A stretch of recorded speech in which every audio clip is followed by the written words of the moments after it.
All right, we're live. Uh-oh, Chris's picture went away. Fucked it up. There we go. Anybody hear an echo? I don't hear one on my end. What the hell is that? Hello. I think we got it, guys. Holy shit. Let's see. We people jumping in. 5, 6 people, I think, so far. DNT's commenting. Sweet. We got it. Awesome. So, Yes. where do I see the comments? On the right-hand side, there should be a thing right. that says comments. So, Yeah. Is it Jake, and I don't know if that's Taylor or Dax, is it echoing on your guys' end at all before we start? Man, I hate tech. I'm good with Retics, man. I'm terrible with technology, though. Oh. Holy shit. Nobody's saying nothing. So I assume we're probably, all right, good. Good to go. Awesome. So, what's up, guys? All right, good. We're good. All Yes. right. Finally. So what's new? How's everything going? Going good, man. Good. Yeah, sorry about last week. Family issues arose. I couldn't make it, unfortunately, but we're here. We're ready. Seemed to be a lot of stuff people wanted us to talk about or touch on. So I know I took notes, or we took notes and stuff. I know, Chris, you posted what did you want, what people wanted us to talk about and stuff. So I think we got 15, 16 different things. I don't know if we're going to touch. It was a lot. There was a lot. Travis didn't take any notes down, fucker. Well, I don't remember where the list was. Who sent it to? It was in our chat, dude. Yeah. Well, I gotta go find it then. No, it's fine. We got it. We'll just. Okay. As long as one of you have it, you can say the questions. I think right now, probably the biggest thing. I know Chris did a little research. I wasn't able to, but the Louisiana thing, the thing with Louisiana is kind of, I think, the big thing right now. Yeah. In the Retic community. Chris, you want to I don't know. You said you took notes, so what's all the info on that? I mean, the only stuff I took notes on was the cage requirements that they were going to go to, and I wanted to kind of touch on that just in case. I mean, God forbid we lose, but if we do, and this stuff starts going to other states, it could really impact the hobby. So just for Louisiana, it was anything over 8 foot was going to get banned. So that's a lot of shit. I mean, boas, there's some calibrage to get over that. And then it's supposed to be 3/4 of the snake is the cage length. So if your snake is 10 foot, you have to have a 7.5 foot long cage that's 3 foot deep. And that's pretty big for a 10 foot. I mean, yeah. It's a good sized cage, but a 15 foot snake, that's a 10 foot by 4.5 foot cage. So you can only imagine once, you go up 18, 20 foot, it's huge. I mean, that would make most people wipe out their cages. Yeah. We'd all have to buy brand new shit. Yeah, that would definitely be a huge problem. And if that were to pass in Louisiana, I could see other states trying to adopt it then, for sure, especially those southern states. Goes. Yeah. Yeah, it could snowball. Absolutely. That's a nice size cage for something, but it seems a little excessive. I don't know who came up with those measurements. Yeah. Yeah, probably like Louisiana Fish and Wildlife, I would assume. Probably, maybe. I don't know. Yeah, I don't know. I just know we got to pay attention to this shit, and So. Yeah. Shit, who was it? Logan. Logan made a Facebook page for the Louisiana ban, and he had a lot of good info on there. Phil posted on there because some people were sending the information, the letters and whatnot, to the wrong people. So make sure if you're sending that, your letters trying to get this shit to not get passed, make sure you do a little bit of research and send them to the correct people so that you're not just wasting time. Yeah. Yeah, I have to check that page out. I haven't gotten over to it, but yeah, you definitely check it out. Are they posting a lot of? Is there a decent amount of people? Are they talking about a lot of what's going on? Yeah, more in depth. A lot of stuff of what's going on. A lot of stuff is, people writing in senators and congressmen and whatever, and them actually contacting them back. So Phil made a post on there saying who to actually contact, because a lot of people were getting contacted back saying, I can't do nothing about this. This isn't part of me or part of what I do. Gotcha. Well, I mean, even him joining and commenting, I think, is a good thing. At least he's kind of keeping an eye on the community, the Retic community. For sure. So now is that so? And that rule is any snake that gets that big, right? It's not just Retics; it's anything. It could be berms, green, anacondas. Unless I misread it, it was anything. Okay. I mean, they were straight up banning some animals, and then some of them you had to have permits or whatnot. But the 8 foot, I'm pretty sure it was just across the board. Anything over 8 foot, you couldn't keep. Wow, that's so bad. Yeah, I didn't see Retics on it, but they're pretty much blanket statements for anything. Yeah.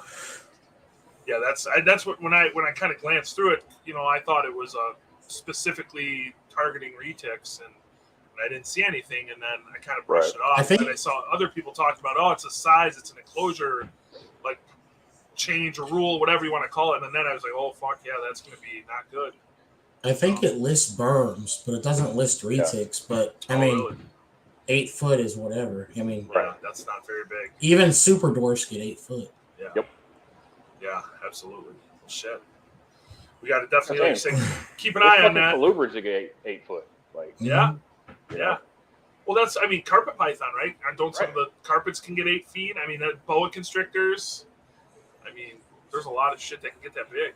Yeah, it's not good. No, absolutely not. Damn. Well, yeah, we're definitely gonna have to keep an eye on that. I think for sure. I mean, can we all write to the senators? Do they want anybody, even if they're not in Louisiana? I know sometimes it's like just Louisiana residents. Right. Do they want anybody writing?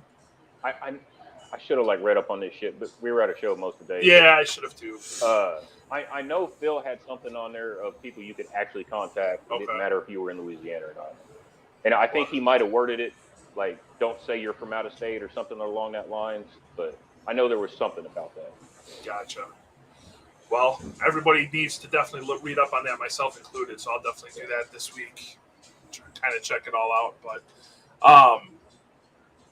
Dax or Taylor saying you can write in, I guess. So, right. Well, good. And yeah, everybody, including all of us, need to absolutely write in. I thought when I first read it, I thought it was just Louisiana residents only. So there was what can I do? But if we can all do it, then we need to all do it. Yeah. Yeah, I think I know on some of those state ones though, it seems like I've read that it seems like it's only residents, but if we all can, that would definitely help out for sure. But so I'm looking at this, unless there's anything else you want to talk about the Louisiana. I don't know enough about it to really talk a ton about it. Yeah, I mean, if anybody that jumps on has any info on it, that'd be great. Yeah, please share it. I read it before the last podcast, and I got a shit memory. I've slept since then. So yeah, I didn't read enough, so I don't know shit on it really. But so one of the things I know people wanted us to talk about are what are some of the best methods for helping a retic that likes to push, because obviously we've all experienced it numerous times, So I don't know who wants to. Some just do, no matter what. I mean, you can lessen it, but Travis has a good solution. Did you have that one male? Yeah, I put him in a fish tank. That's stupid, but it stopped pushing, right? Yeah, I think it honestly is the height. The height helped. So if you can do a taller cage, it seemed to help. But you can drop the temperatures a bit. I mean, a lot of people kind of handicap, crutch it by just feeding them all the time, right? So they don't move. But I don't know that that's the end all answer. They obviously don't like something, so it seems to help dropping temperature and then a taller cage. I think people are keeping them too hot, like you said. I think that's part of the problem is they're too hot and they're trying to get big, and it's because I've noticed I've started cooling, dropping temps on some of my snakes, and those snakes that seem to be a little more roaming and cruising and pushing don't seem to be doing that as much. So I haven't had much pushing in years, and I keep mine a little bit cooler than I used to. So I don't know if that was a contributing factor or what it was, but I know so. Coming up, it was all you got to keep them at 90, 89 or 90 on a hot spot, and blah blah blah. And man, those things would destroy their face. I mean, I've seen them literally filleted down the middle of their snout. It's unbelievable. I mean, I still have some males that do. I keep my stuff pretty darn cold, but I don't know that I want to recommend that for every like a blanket statement because if you feed like a huge meal and it's really cold, you could kill the snake. So you kind of have to weigh your. But like sometimes the hot spot on some of my like if I'm trying to really breed a snake, I'll drop the hot spot to like 82, and then like the cold side will be like 73, 72. And that sounds cold, but I've never had any of them get sick or anything. I mean, if you were feeding, I know Jake, you feed some big meals, so I don't know if you would want to do that, but like you could bump the temp up to 85, 87, and then as the lump goes down, you could drop it back down.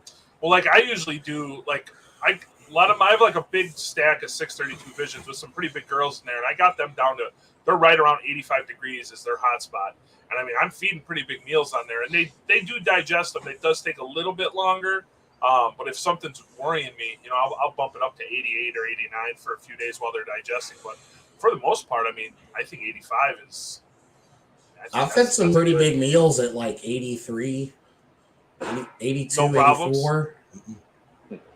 But I'm kind of hesitant to tell somebody else to put your hot spot at 80, and then they feed it, and then they say, "Oh, it's died," and it's like, I had a heat pad. I had a 6-foot animal that ate a giant meal, and the heat pad went out, so it regurged and died, and because it had no heat. Yeah, so I mean, the too cool will definitely kill them for sure. How cold did it get? Cold. I mean, so everything's in my basement, so ambient is low 70s, high 60s. So and it was a big meal, big meal, like over on its side, big meal, and it just couldn't. It was like a day or two of I didn't check on it after I fed, and I did. I made sure it ate it, and then I left it for a day and a half, and it croaked before I could. It puked it all up and was dead. So cage was ice cold. I think you're fine to do low temps if you don't feed like that. Yeah, right. Like if you feed like a moderate lump, I don't see a problem keeping them at like 84 for a hot spot. Yeah. Like all the time. Now, because we were talking about the pushing, so like what do you guys do? Because like I still have males that push, regardless if they're cold, fed, they still push. So what do you guys do? What's your kind of fix for that? Well, like I said, I haven't had any pushing in years, but used to I would just try different size caging or a tub or just change it up, and it's just trial and error to see what works. Sometimes you got to put them in a little less tub, and it doesn't make any damn sense, but they stop. Right. Or you put them in a big cage and they stop. Yeah. It's or just a fish that particular snake. Or a fish tank. I mean, that's the dumbest shit I ever did, and people probably think I look like an idiot, but it worked. Yeah. I don't know. The heat was like it wasn't a heat on the bottom, so it's like it's exactly what you tell people don't do. Like this is from the 80s, but it wasn't like it worked, and I kept the snake like that for a year and a half, and now he's in a 4x2. He pushes a little, but not. He was like cutting up his face, so not anymore. He just rubs a little, but he's better. That's so crazy. Every time I hear that just blows my mind. You put it in a fish tank and the thing just stopped pushing. Yeah, I don't know. Jesus. I don't know. Is something with the height maybe, or I don't know. It just sat there. Unbelievable. Okay. Well, what do you guys? So another one that people want us to talk about was suggested feeding size for retics from the time they're babies through 5 years old. So I know everyone's got a different opinion. I know I'm pretty vocal about my stance, but what do you guys do? I don't feed a set schedule. I don't feed a set size. I mean, if you want to know the most you can feed one, like you can feed one like every other day. Well, they asked what the suggested size. So maybe what would you say is average or optimal? I guess not too much, not too little. Kind of for a baby, probably once a week. You could do every 4 days, every 10 days. You kind of have to base it on the snake if it pushes, if it doesn't push. Is it a male? Is it a female? Do you want to breed it? Do you not care? Right. There's a lot of factors, but Yeah. like once There's a a week lot of seems factors. pretty decent. For babies, I've always done once a week, and then after a year old, I go to every 2 weeks. But the size of the prey, I mean, it's typically just a little bit bigger than the round or the biggest part of their body. And as they get older, I just vary it. Sometimes I'll feed a smaller meal, and sometimes I'll feed a bigger meal. It just kind of depends on how they're doing or how I'm feeling that day. I don't have a schedule to it or rhyme or reason, really. Yeah. I mean, I'm the same. I don't really keep a schedule. I mean, for the most part, my babies are like every 7 to 10 days, kind of. I mean, there's sometimes they might actually go 2 weeks without a meal.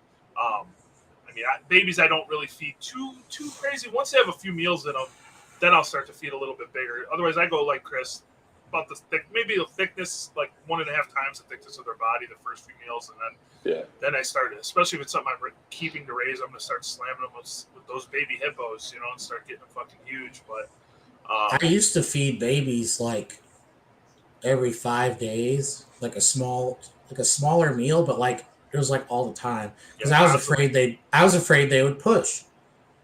And I dropped temperatures on my baby racks, and now I'll feed like a small rat, so it's a big meal, but I only feed them like every 2.5 weeks. Yeah. And they don't push, and they're healthy, but like for some reason, like that big meal, they don't grow that fast. I don't know. I mean, if you did that every week, they would. Yeah. Yeah. Like I've heard stories of some of the bigger breeders or a bigger breeder who would feed his snakes like daily, literally feed him something every day. The ones that he's raising up, which is crazy to me. It's absolutely nuts to think that's. I'd rather slow grow something these days. Like there's no rush for me to get it big and breed it real quick or nothing. I'd rather the snake live longer and do better, be healthier. Agreed.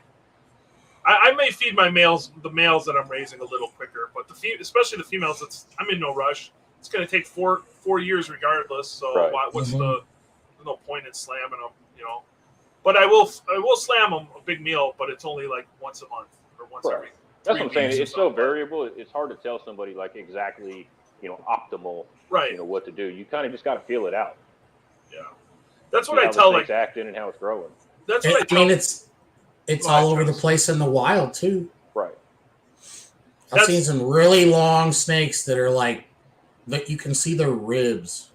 They're like so scrawny, but you can tell they're old because they're so long. Yeah. And then there's you find like big old fat humongous ones. So I think it just varies on where they're from too. They're a snake.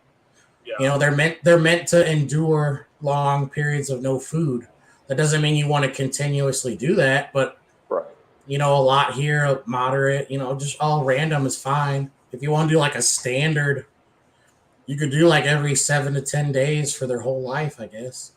But it doesn't mean you should or need to. Well, you look at like all the a lot of the older import animals that came in. There was really no fat ones for the most part that I remember. Everything was actually looked like by today's standards, you'd be like, oh my god, that snake's malnourished. It looks terrible. It's in bad shape, and that's how they are in the wild. You see videos of them in the wild. They're thin, man.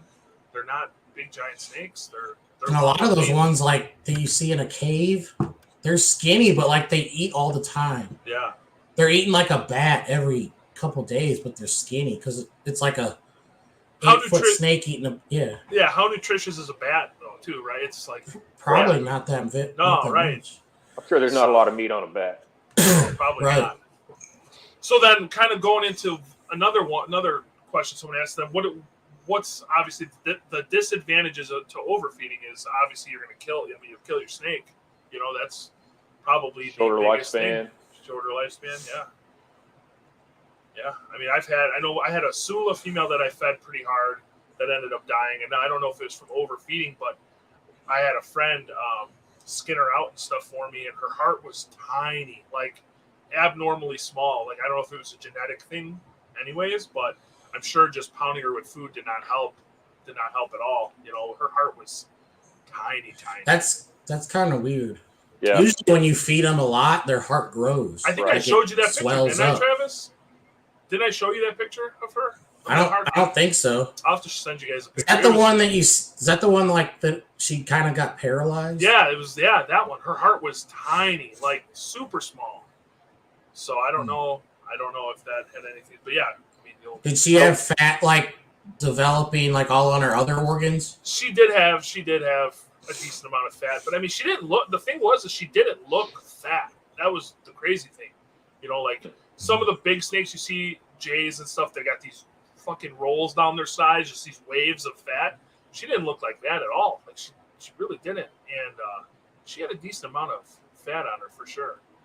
But we got people coming in. I don't know if you guys are seeing the comments. Yeah, I'm reading them. So Okay. the first boa I ever got, I had some bad information. I was feeding it every 3 days. Just, got it big quick, and then she went off food to breed, died, had an necropsy done, and she had an enlarged heart and enlarged liver. Oh damn. So, it definitely happens. Yeah. Yeah, that sucks. Yeah, they can get fatty liver disease, and Yeah. I mean they get deposits on all their organs. Oh yeah. If you've ever skinned out a dead retic, I've always associated it with like chicken and dumplings. Like the dumplings, they have fat cells in them, and it just looks weird as shit. So them big old fat retics, they got a bunch of that. Man, I couldn't imagine one of those big monsters. Like a big 20-foot one of jays. You cut something like that open. Oh man. Oh, the amount of fat that's on there. I've had to do it to like 3 of mine, and it's crazy. Like, I mean, there's a decent amount of fat on them, but nothing like it didn't look that bad. But something like that big, yeah, I couldn't imagine the pounds of just fat that fall off that snake. Probably more than half the snake's fat. Oh, easily. Especially towards the tail. Yeah. Like midway down is probably just all fat. You gotta starve them for a long time too to get rid of that. Like, I got a snake that in the beginning I didn't know what I was doing. I fed it a lot, and I basically fed her 3 meals a year for like 2 years to get like her to lose a bunch of weight. Like, Which you got a real which snake was that big genetic stripe I had. Oh, She got real fat, and she just stopped growing, and but she kept growing width-wise. But yeah, I decided I'm not gonna breed her anymore. She'd just be a pet, and I was like trying to get weight off her, and it's like you have to consciously like damn near starve the thing. And it takes years. Yeah, it took like 2 years to get all that weight off her. Wow. I've got some of mine that, back in the day, we just fed so much because that's what we thought we were supposed to do. And, a couple years ago, I was like, I can't do that shit no more. And it took years to get all that weight off of them to where I thought it was healthier for the animal. Yep. It took a long time. Yeah. Well, and then with genetic stripe stuff, anyways, they're more stockier built animal too, at least from the ones They're I've seen. stockier and they're shorter. You can argue that girl wasn't short. There's that dwarf topic though, but like she looks huge, but she's like 16 foot, which is kind of an average retic, really. Yeah. But it's big for a G stripe. But yeah, she was like 160 pounds or so. Holy cow. That's a big girl, man. And I think my big one I had, I think she was like 100, maybe, she's probably 95 or 100 pounds when I got rid of her. But she was like 14 feet or so. She was decent size. That's 160 is fucking big, man. She was fat. That's a big. And I'll admit it, she was fat. Now she's probably like 100 pounds. Definitely that's a lot of weight off. Yeah. Yeah. And how often were you feeding her? Were you feeding her a ton of food or what? Like you were just slamming her? When I got her fat? Yeah, you were just feeding the shit out of her? Yeah, I was feeding like 3 to 5 guinea pigs a feeding. Oh, and guinea pigs would get them fat. Yeah. Because that's all she would eat. She wouldn't eat rabbits or nothing, so she would just eat guinea pigs. Oh, purple. And then like I would try to breed her, and I'd feed her like 3 or 4 at a time, and she just got. And then like a couple of years she didn't breed, so that weight never came off. And damn, those guinea pigs are good, man, for like after laying. But man, if they're hooked on them, that sucks. So I got her on pigs once I started getting pigs, and then that was kind of a relief because then I could feed her 1 meal instead of like back to back. Yeah. And I just feed her like a 6 or 8 pound pig like every 4 or 5 months. And I did that for like 2 years. And she dropped a lot of weight. And she looks like okay now. She doesn't have like big, like flabby sides or anything like that. Like looks deflated. I mean, there's a little bit of skin, but it's not like she overly. doesn't look bad. She's still big, but she's not like a sausage. Yeah. There's some out there that are crazy huge. That Motley, you see that fat Motley that Jay has? That thing is it's awful. The purple Motley. That's the worst. Yeah, that's the worst I've seen. It's a purple sun or purple, right? Purple Motley or purple sun, but it's literally just got wave, just rolls down the side of it. Yeah. I think that's something that you got to be feeding like every other day to get that just massive. That's huge. He would feed Twinkie like that. He would like tie rabbits together. So she'd have to eat like 4 of them or whatever. God damn, man. Because she at the end I heard she didn't want to eat that much. So to get her to eat, he would like tie like 4 or 5 rabbits together. Wow. So she had to. So she was just like pounded to death. I mean, I've fed my big blonde tiger like 2 big monster pigs, 15-pound pigs back to back. So 30 pounds of pigs, and that's, dude, she'll do that. She would do that like maybe twice a year. I feel like, and she would be good. Like that's, she's not a small snake either. I mean, she's big as hell, you know, and that's all I would feed her. You know, I'd feed her something like that, 30 pounds of pigs, maybe twice a year, and that she'll be good to go. But God, man, I couldn't imagine having to sit there and sew rabbits together to feed something. Yeah, that's just ridiculous. Fuck. I mean, I've heard of people doing that with like a rat and then a rabbit because that's all they'll eat is a damn rat, but not 4 fucking rabbits. That's just stupid. Yeah, that's what I heard. That's pretty insane. Well, we're on the feeding topic. So what do you guys think about fasting? Is it a good idea to let them fast, or should you constantly feed them? You know, I fast them now. What was that, Chris? I fast them from time to time, especially if like I'm going on a trip or something. I won't feed my adults for a month and a half, easy. And they're fine. They're completely fine. Perfectly fine. I mean, they're hungry, but that's just because they're used to getting fed. But nothing ever happens. You know, they don't lose weight. Right.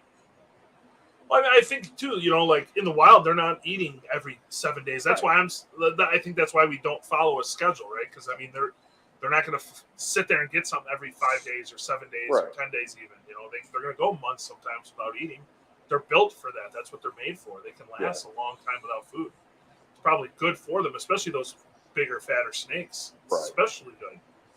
Yeah, the bigger they get, I think the less you should feed them. Like a bigger meal, but less. Yeah. Because eventually, like, I mean, this sounds kind of cruel, but like they're locked in a box. In the wild, they can exercise more, and so a big meal less often. I think the older and bigger they get, you should go bigger and bigger meal, less and less often. See, I still do like smaller to medium sized meals, kind of more often, but it's just preference. Like, but do you think the super dwarf? Because you're doing all super dwarf stuff, so do you think it's kind of easier for the super dwarf stuff? I don't know. I guess in my mind, I've never really seen anybody, minus Jim Gaspar with his jams, really feed crazy heavy the super dwarf stuff, right? I did back in the day, and them fuckers got fat. Really? Oh yeah. I mean, it looked like Jim's, where it was just like kind of like not good. Yeah. So I think that's probably why I feed like I do now, because I mean, like you said, most of my stuff is crosses, and it's just it makes more sense with the smaller snakes. Yeah, absolutely. I don't feel like they can take as big of a meal, maybe. So, really? So you don't think that they can even take a bigger meal down, or like what's like? Do you feed pigs? Do you feed pigs, or what do you feed mainly, Chris? I feed pigs. Okay, that's what I thought. Okay. So like my 10 to 12 foot snakes, I mean, they're getting like a 3-pound pig. Oh wow, that is small. It is. It's just a little bit bigger than their body, just a little bit. Holy fuck! I mean, what do you feed your 10 to 12 foot snakes, Travis? Like the same? Yeah. God damn. I mean, I'm feeding I got my anthrax tiger or platinum anthrax tiger. I think she's probably 10, 11 foot. I think I'm feeding her 8 or 9 pound pigs. I mean, she fucking they can take it. Yeah, she takes it, but I mean, she's only eating once a month. 5 weeks, I'll feed her another one. You know. Yeah, I'm typically feeding about every 3 or so weeks. Just to depend on how they are.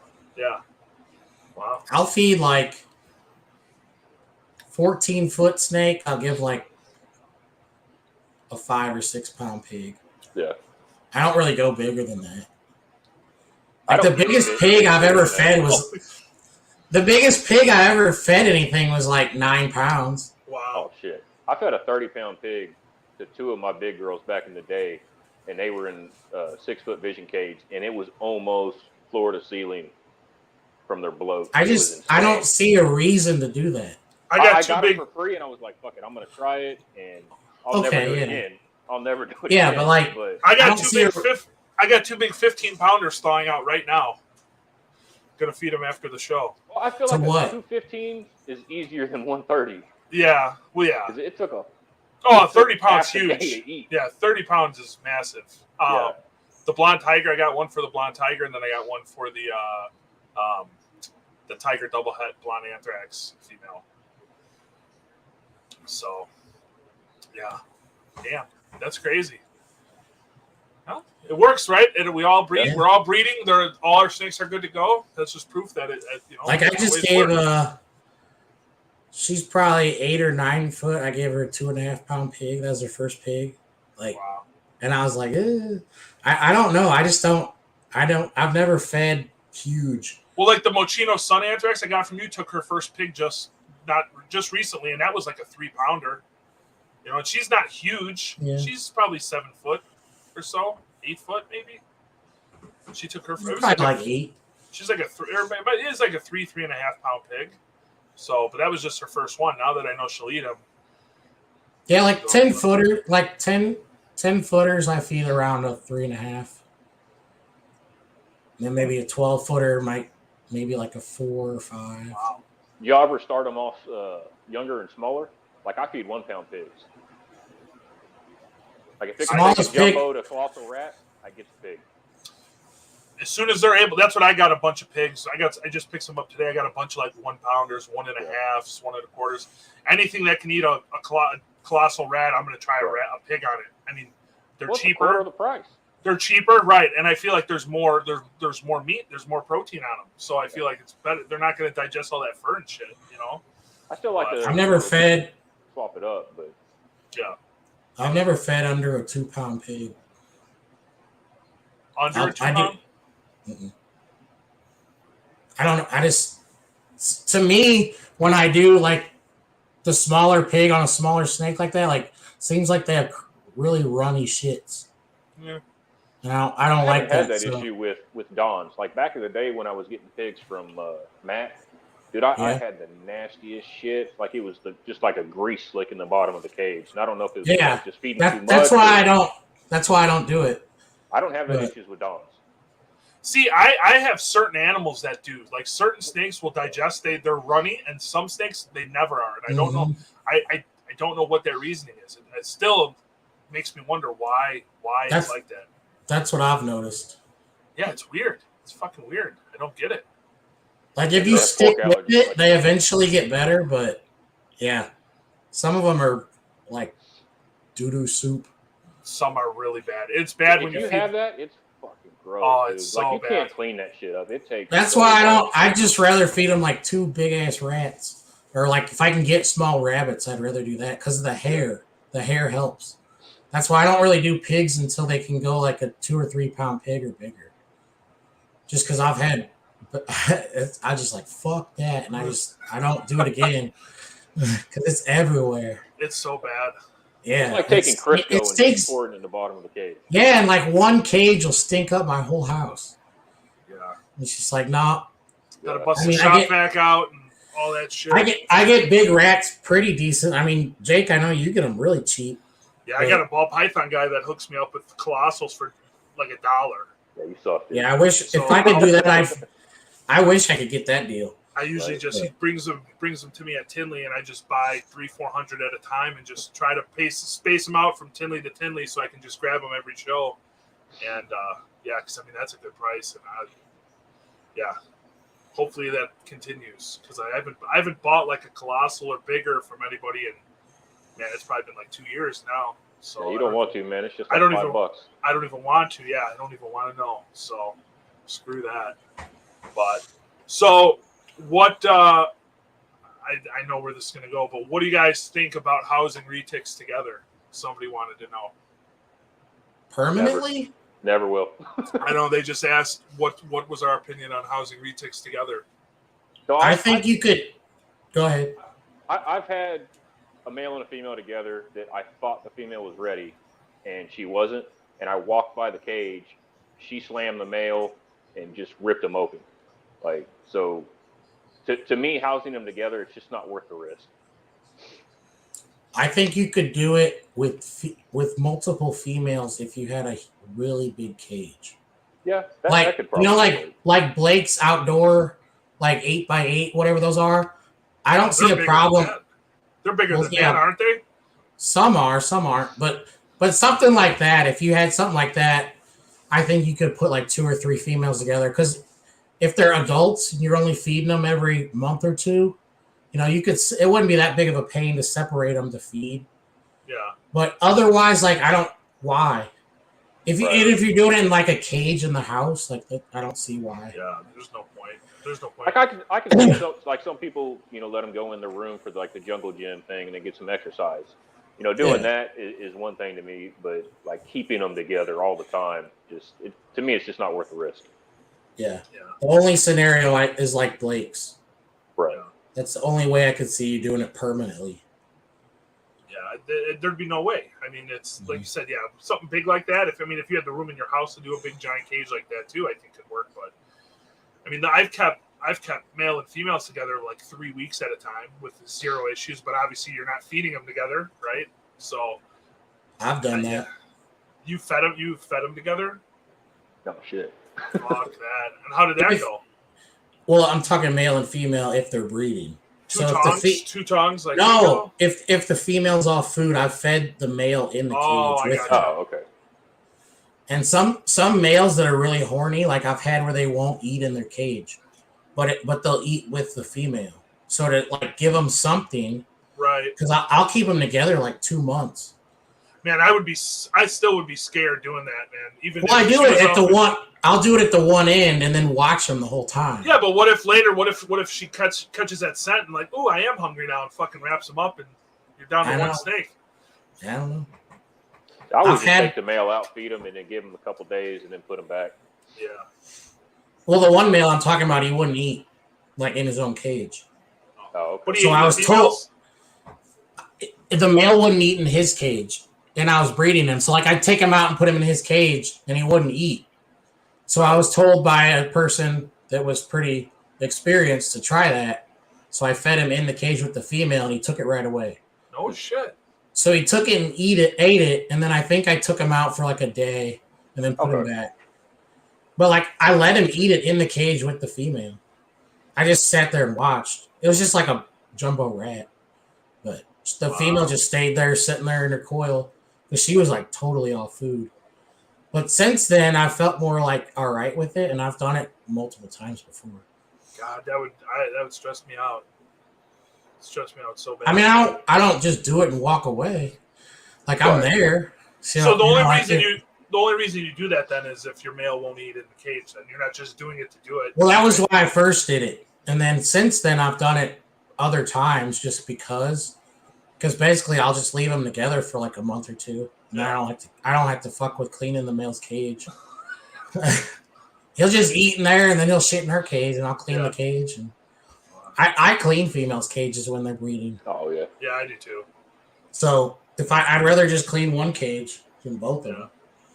Yeah, I mean that makes sense. I'll just sit there and watch her, and if she doesn't move, and just lets them eat it. I just leave them in there. I'm not advising other people to do this, by the way. Travis says Travis says you can feed a male in a female's cage without any issues. Yep. Yeah, right. You heard it here. You're gonna get a lot of hate messages, Travis. I'm just Fuck being you. honest. Yeah. My female ate my male. Hey, man, that's what we're here for, to just give out our experiences that we've been doing this so long. Like, Yeah. what not to do, what to do.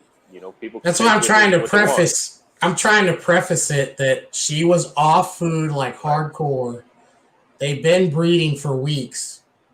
And then I did it. And then since then, I've repeated the same thing multiple times and it's been okay. I'm not telling people to do that, but you're going to get me in trouble now. Oh, man.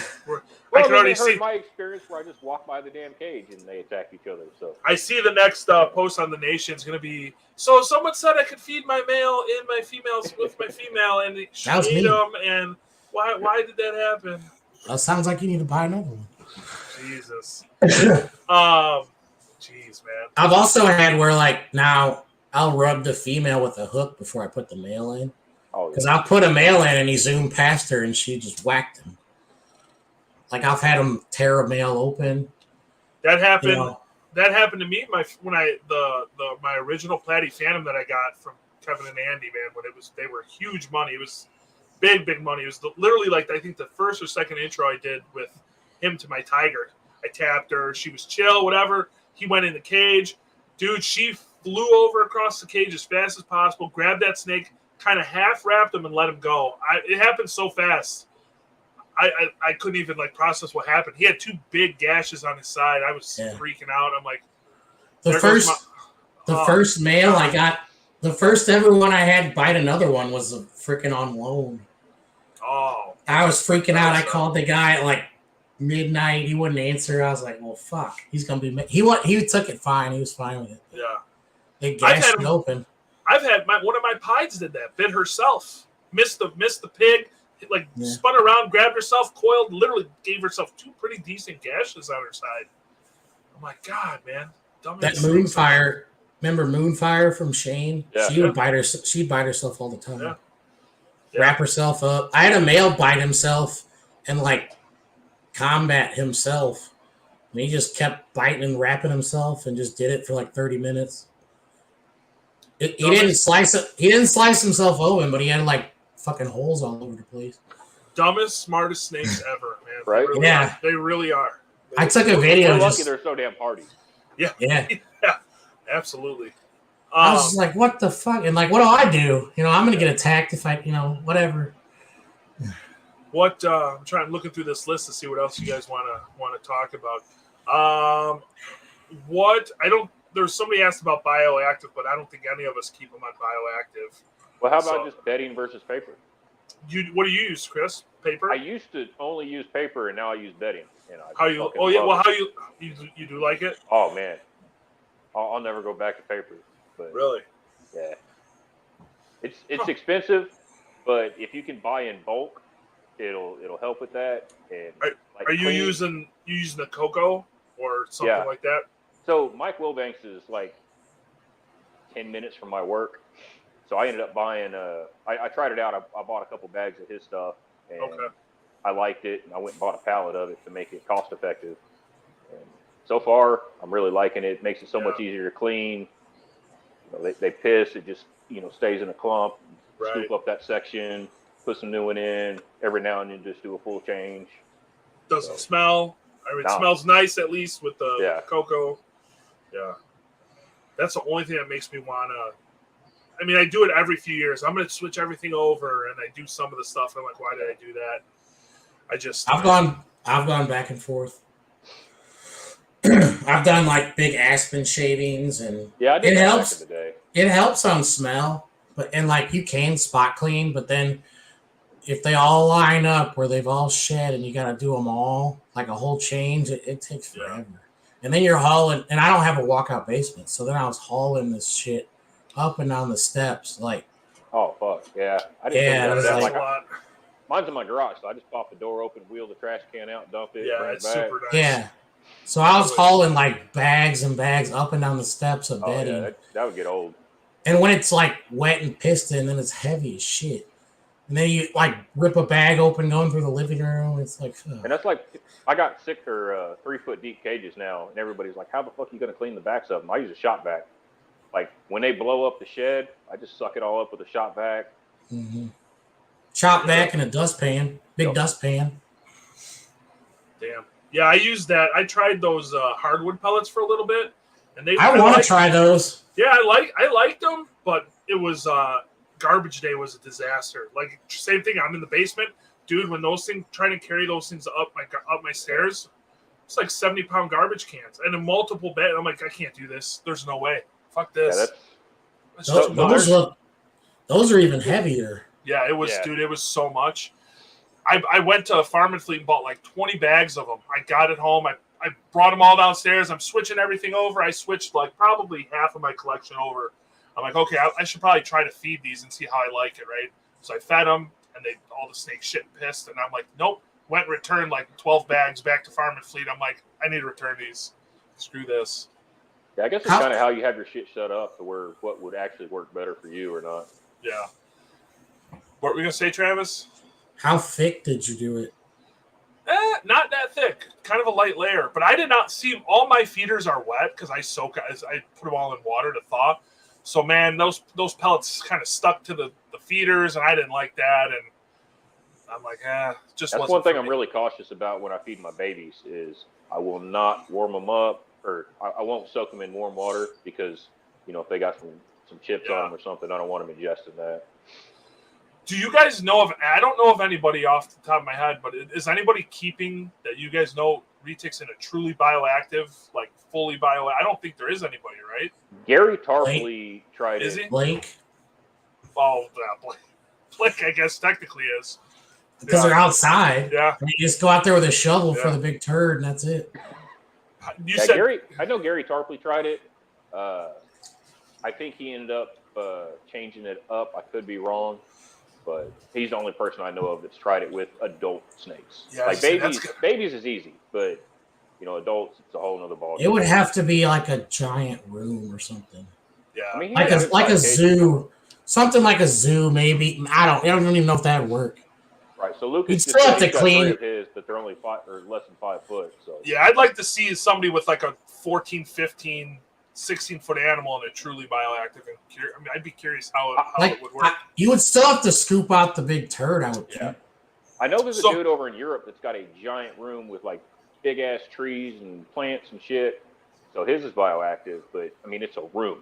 So, but if you still got to scoop all the shit out, then is it truly bioactive? Isn't that the point of a bioactive? Like you're gonna have the bugs and shit that are gonna eat all the shit and the waste and all that. And so I've got some smaller snakes in my dining room that are on bioactive, and I still, I take out the piss and shit clumps, but it eats all the shed. It eats some of the poo and pee, but you still have to clean up some of it.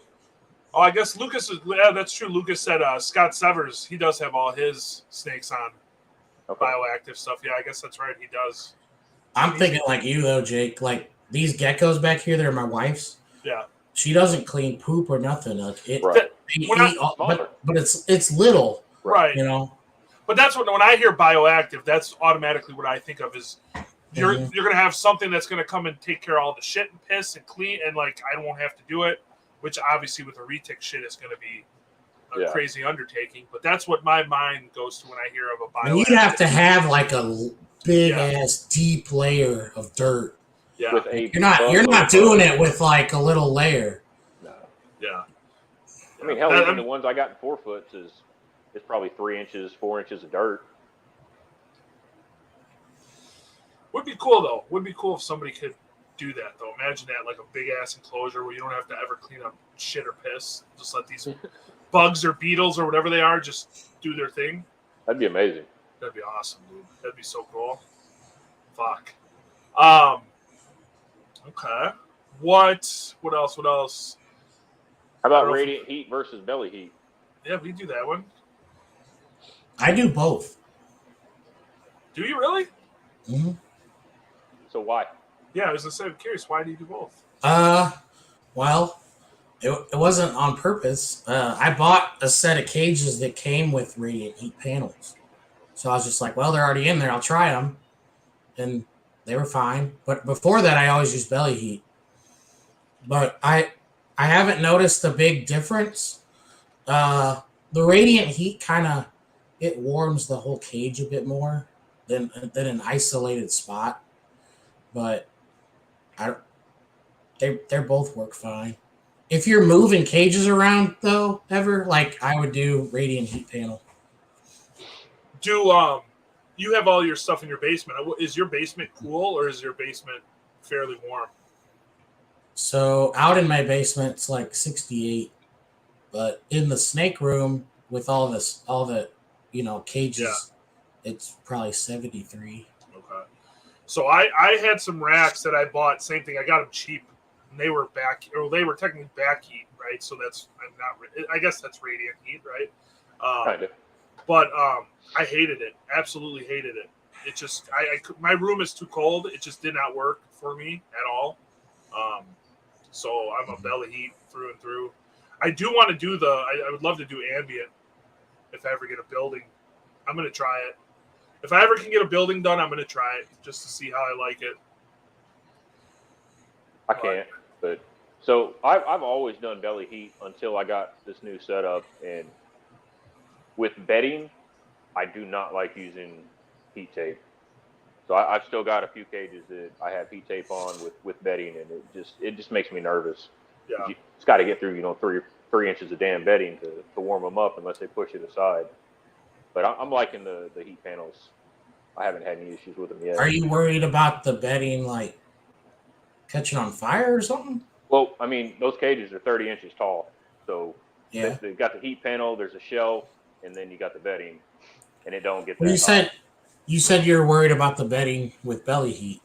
Oh, so yeah, it's just actually the heat getting to the snake, getting adequate heat. Yeah, so that is a concern. Because getting through if 3 they inches of burrow, substrate. Right. yeah, if they burrow down, then it's really fucking hot. And some of them, Yeah. well, I mean, it just kind of depends. Like, do you set it up for it to get through the bedding, or do you set it up for the bottom? So I've only got my adults on it, and they just kind of push it out the way. So I do kind of like an in-between, and they're 8-foot cages. And the biggest snake I have in there is probably like 14 foot. So there's plenty of room to get away from it. Interesting. This Snake Fan Jake says they're gonna do both. Here, how about this? Yeah. I have a breeding related question. Do you guys find that when you breed just for projects you want to pursue, do the offspring you sell usually cover your costs throughout the year?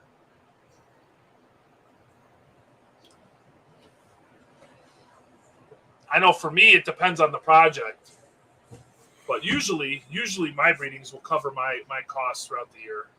I hope it does. Yeah. It doesn't always. Depends on the year. Like if I have a good year or a bad year, or, if stuff doesn't sell, if it sells. I've had really amazing years and really bad years. Yeah. This you really year need to prepare for it not to pay for everything. Yeah. Yeah. This year and 2023 are not good. Yeah, 2023 was probably my worst year in a while, or if ever, honestly. I think it's my worst year ever. Yeah. But I think All that's that damn inflation. Right. I think that's everybody's goal, though. I mean, everybody that I know that does retics, it's simply a hobby. So if you can break even, that's really what you're shooting for. Yeah. Mm-hmm. If you make money, that's always a plus. But that's not why I know we're not doing it to make money. Obviously, who wouldn't want to make money, right? I mean, I love going to the shows, selling some snakes, making some money.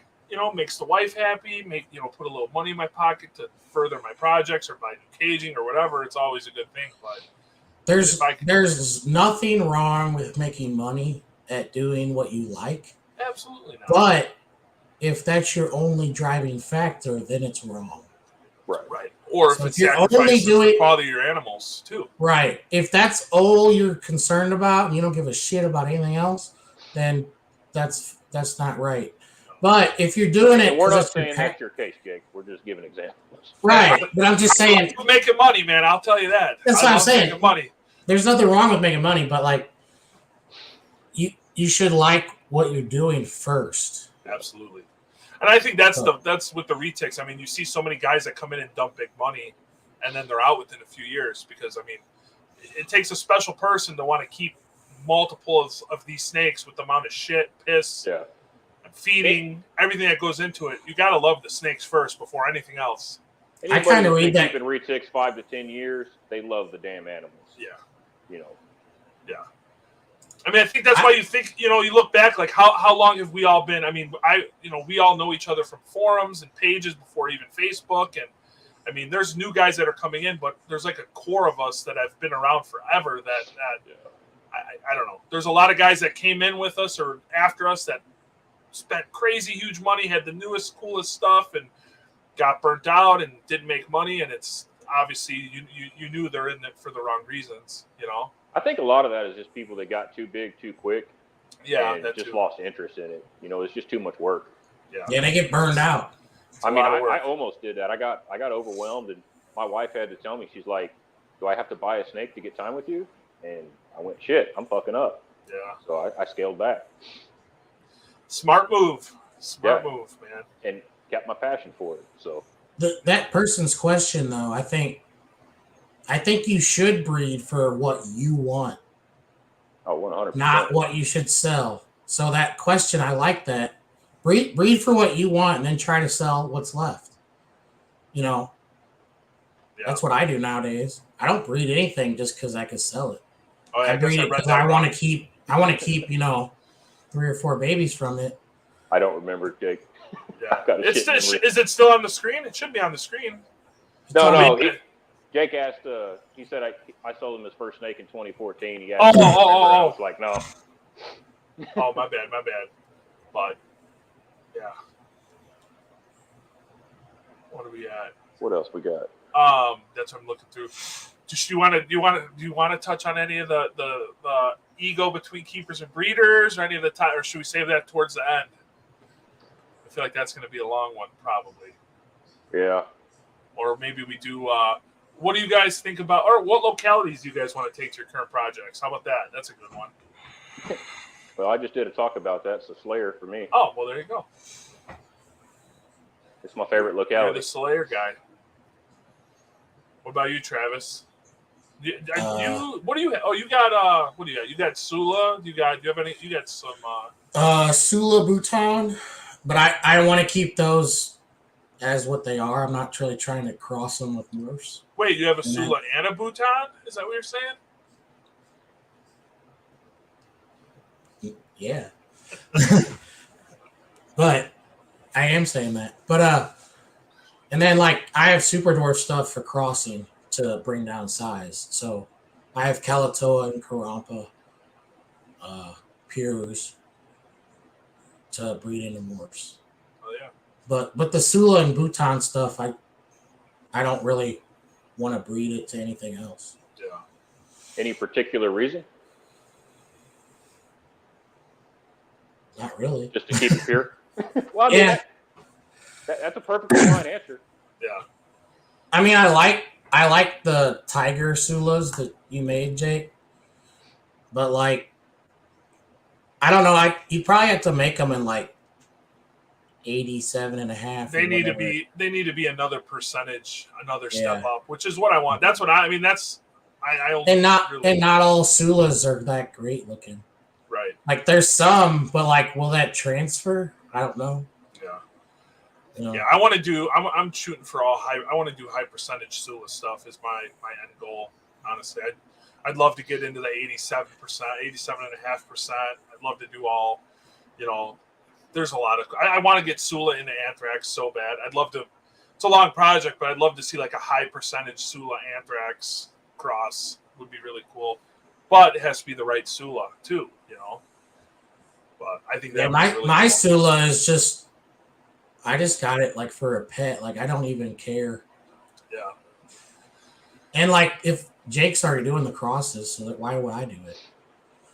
Trying, man. Trying to do some more. But yeah, other than I mean, there are some other cool ones. Like I do like the Ternates. I think the Ternate stuff is super cool. I just love how dark they are. Yeah, you know? the Ternates and Halmaharas are gorgeous snakes. Well, and then isn't Rodney doing a Halmahera Anthrax breeding? I thought I saw somebody post or share. That's going to be cool. Like that's a fucking badass breeding. I think that's going to be super dark. Anthrax stuff is going to be fucking crazy. I do like the Ternates. originally you asked what we have, but I don't have any Yeah. ternates. Well, But no, they yeah, the person just wants. Go ahead. they're pretty special, I think. Yeah. Yeah, they just asked what localities do you guys want to take to your current projects you are all working on. So like mine, I want to do Sula Anthrax stuff, and Sula. I don't know. I think Sula Phantom would be cool. I think a super silver Malaysian to a ghost would be neat. Oh yeah, that'd be cool. Yeah, but I don't have one. I don't have one unless Weston wanted to do something. But like I have a big old ghost, big ghost that's white with big genetics is what I meant to say, and that to a big genetic Malaysian, I think would keep it nice. Yeah. I want to put the Slayer back into some stuff, and I made a pretty damn green Annery Marble Sun a couple years ago, and I'm trying to figure out if it was the Slayer blood or what that did that. So I'm gonna try to put it with a couple more things to see what happens. Yeah, that snake is crazy that you made. That snake is insane. Make a real Slayer Golden Child. Yeah, there you go. A real one. I'll stick to stuff that has color with my Slayer stuff. I was making a mess. I remember when who got I'm trying to remember who got that snake after. Wasn't it what after Nerd? Wasn't that what's his face? I'm pretty sure I know who got it. Paul Spurlock had it. He's the one that got it. Really?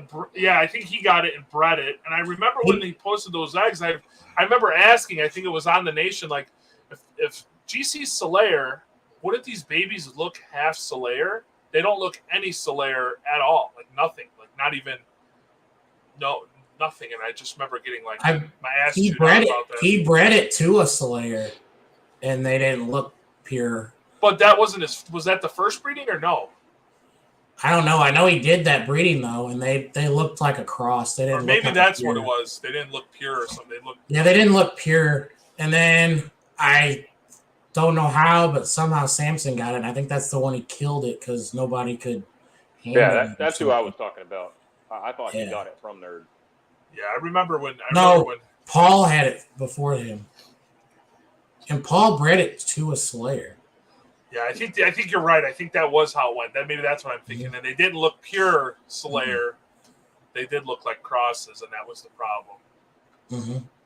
Yeah, that was a long time ago. Crazy. I got that memory. You do have that, like an elephant, man. Yeah. Fucking A. What do you guys think about line breeding? What's like the do's and don'ts? They asked line breeding, do's, don'ts, the good, the bad, the ugly. I mean, I've done it.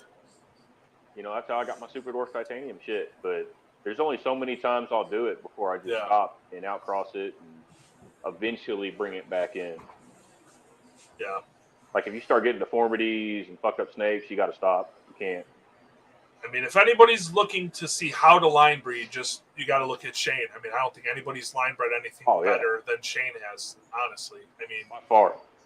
I think we talked about this last time. There's nobody even close to line breeding anything like Shane is with the Purple Sun stuff. Well, right? Multi-recessive stuff is line bred. Well, yeah. But as far as how many generations do you put back to it is the question. I think they meant, I mean, I could be wrong, but I think they meant like line bred for those traits is the way I took it as, you know? Yeah. I wouldn't do like, if you're going to full on inbreed it, I wouldn't do it more than like twice. Right. So Jim just asked how many generations can you go. So I've done brother and sister, but I wouldn't put offsprings from that back to each other and do it again. Now, would you do offspring back to mom or dad? I have. I would, but only if I can't do it another way. I've done offspring back to mom once, but then like that baby, I'll breed to something totally not related. Right. Wait, are you saying like mom's baby back to mom, or mom had the babies, you bred the siblings together, and then you put one of those back to mom? No, I did like mom's baby back to mom. Okay, yeah, I've done that. Yeah. And I've done sibling to sibling, Yeah. but then like I don't take that sibling back to its sibling or mom. Right. I'll take that sibling to something totally different Yeah.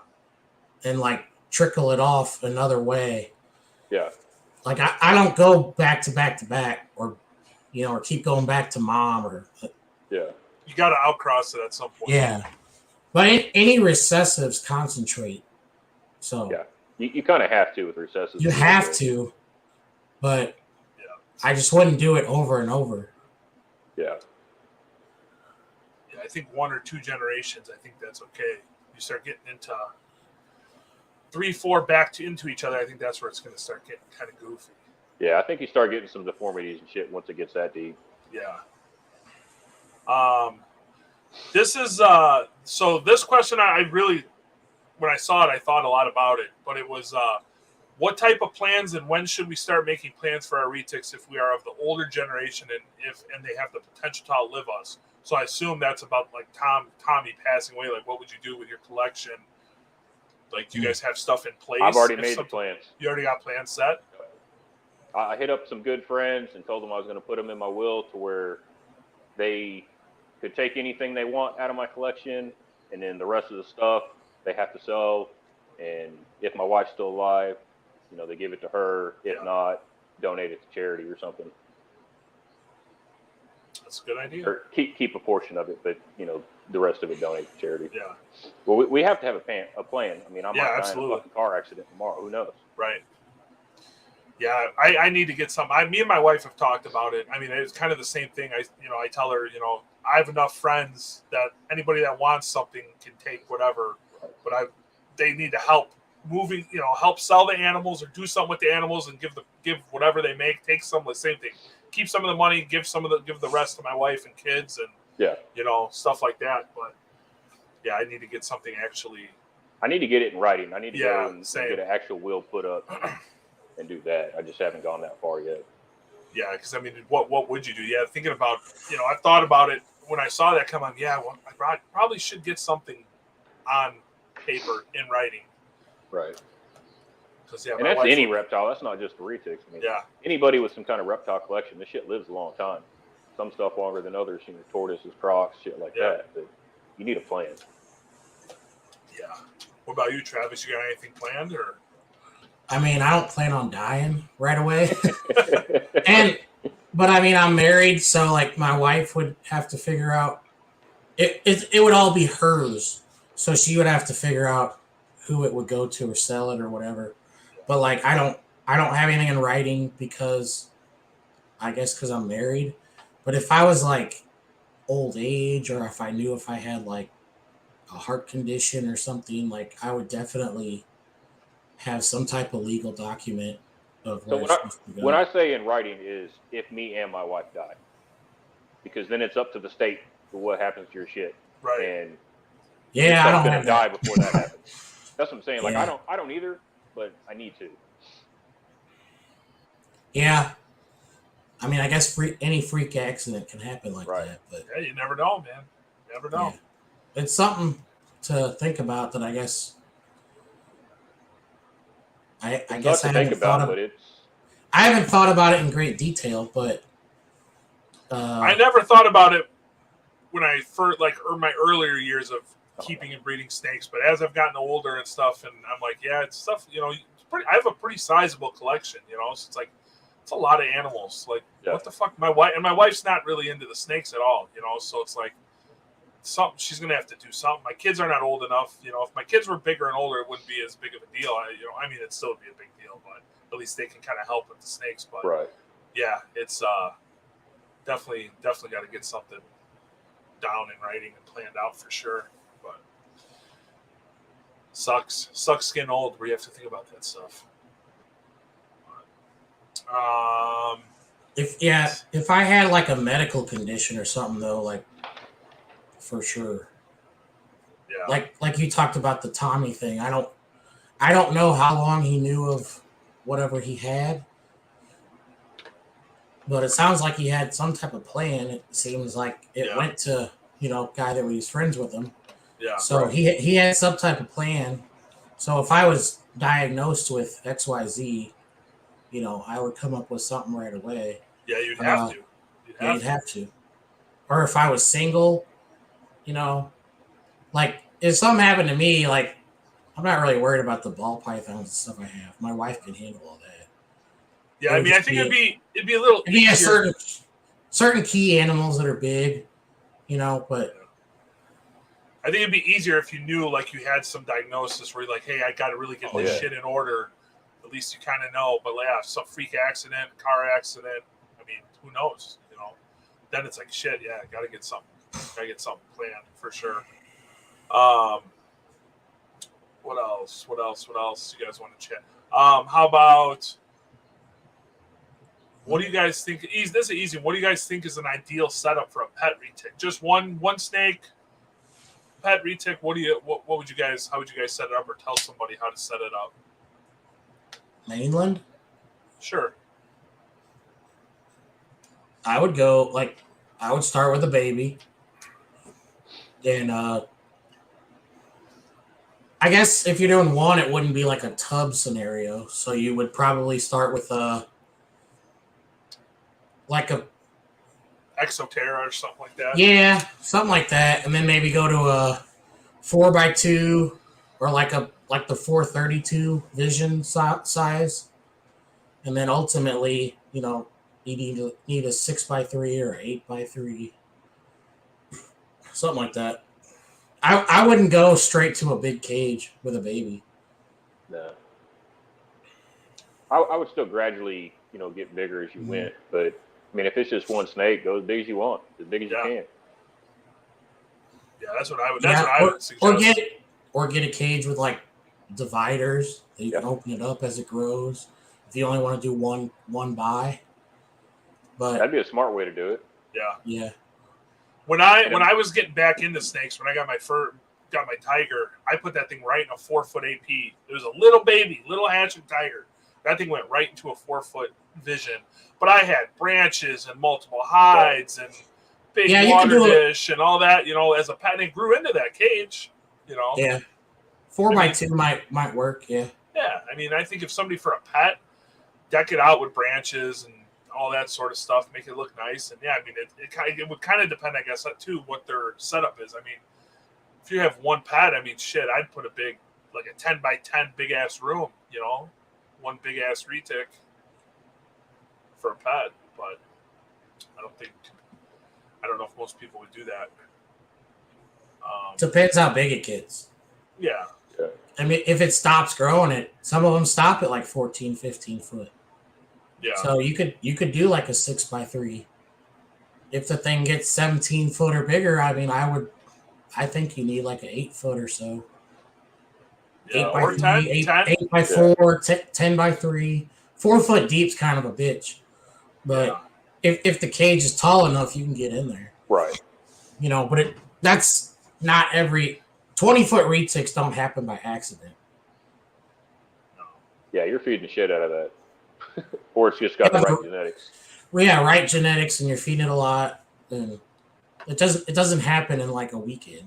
No. It takes a long time. Yeah. That was a pretty easy one. What do you guys think about go on, Chris. I say, what do we even have left other than the? There's some. Yeah, I mean, ego shit. We do the exercise enrichment. Okay, yeah. I mean, what's your opinion on that?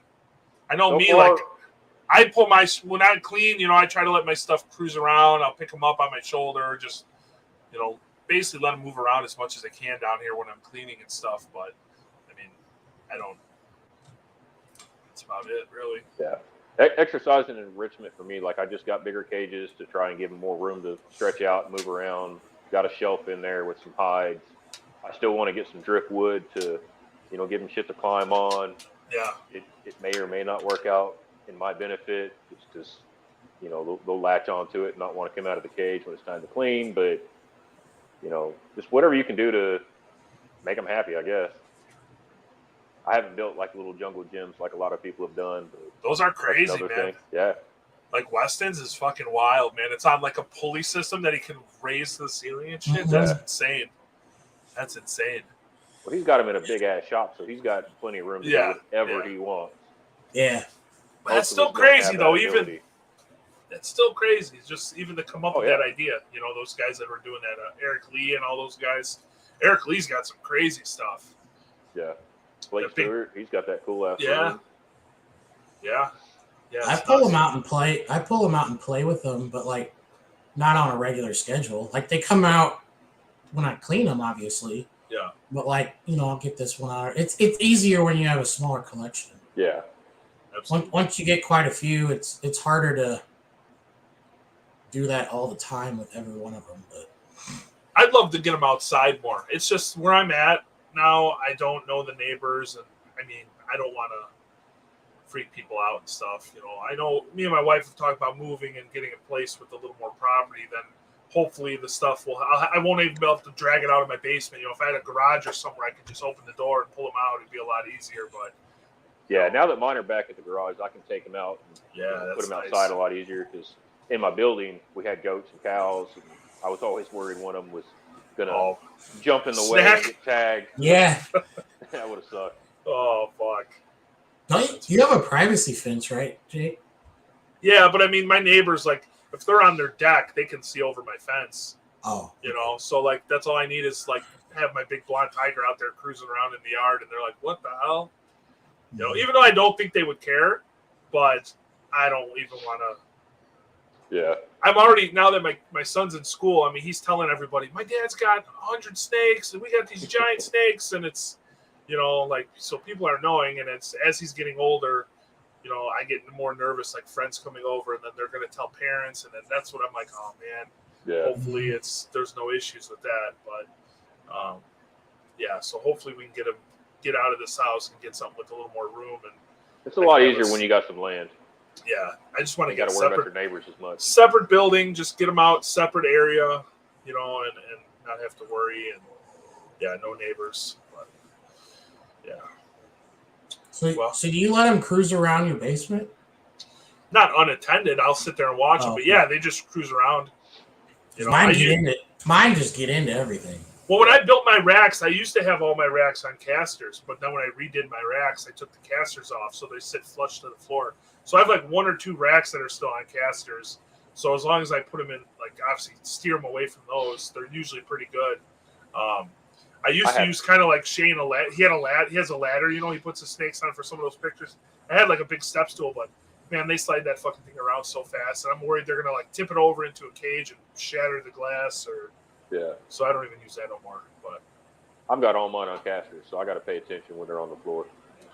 I wish mine were. God, it sucks when I have to like get behind there to change the light or something. It sucks, but yeah, I wish I could. I made metal frames and put casters on everything now.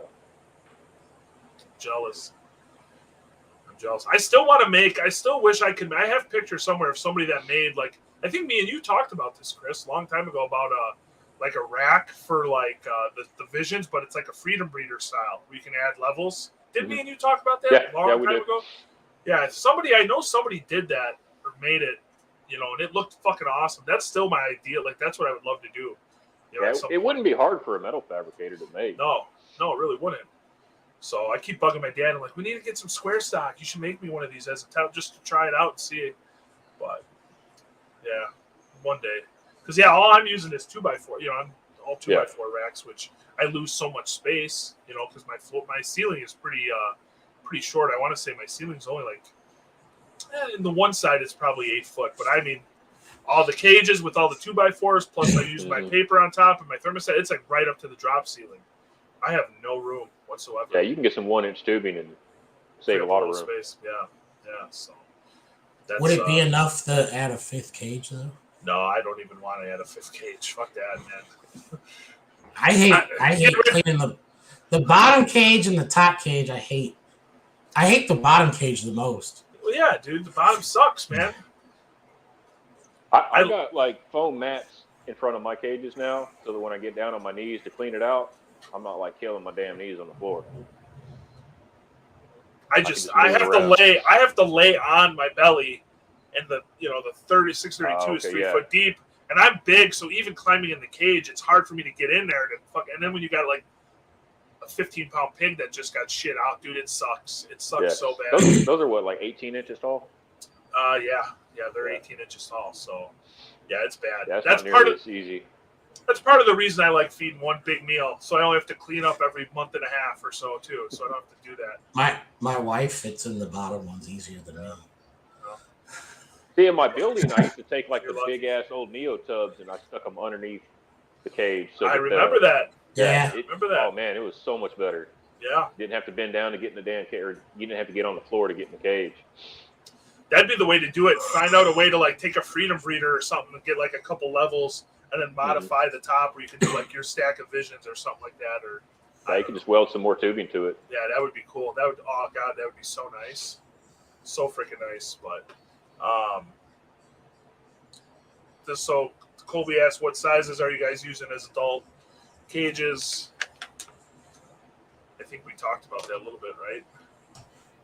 Well, I'm 4x2. Oh.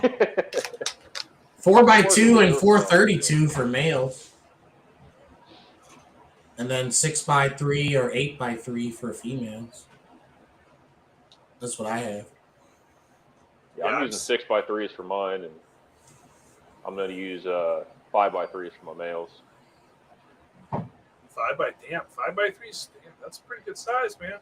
Holy shit. Well, I don't have a huge collection anymore, so it's a lot easier. Yeah. How tall are those? 30 inches. That's a 30 nice. That's nice, man.